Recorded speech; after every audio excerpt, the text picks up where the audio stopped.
আজকে আমি কিছু গুরুত্বপূর্ণ কথা বলবো। Hello everyone, this is Fatema, welcome Fatema blogs.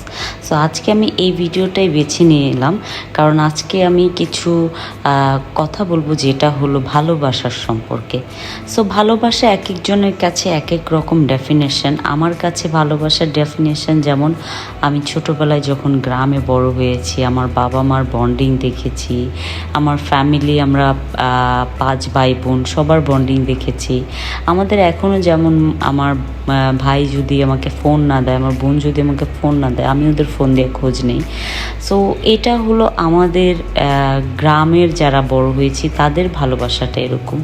আর এখন ইদানিং আমি অনেক দেখি সোশ্যাল মিডিয়াতে অনেক আমাদের নোন ফেসগুলা যারা হলো মানে সোশ্যাল মিডিয়াটাকে এত বাজেভাবে ইউজ করছে।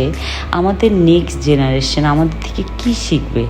আপনাদের পার্সোনাল জিনিসগুলা আপনারা প্রেস কনফারেন্স করেন, তারপরে এগুলা হলো মানে সোশ্যাল মিডিয়ায় দিচ্ছেন। সো আপনাদের মতো একটা নোন ফেস, আপনাদের মতো এখন ধরতে গেলে আপনারা সেলিব্রিটি বলা যায়। সো আপনাদের মতো সেলিব্রিটিরা যখন এসব ধরনের জিনিস করেন, তাহলে আমাদের জেনারেশন বা আমাদের পরের জেনারেশন যারা আসবে তারা কি শিখবে? তারা কি খুব বাজেভাবে শিখবে না যে মানে তুমি যত খারাপ কিছু করবা তত বেশি তোমার পপুলারিটি বাড়বে? তো এটা হয় কি একটা সমাজকে নষ্ট করে দেওয়ার কাঠামো হয়।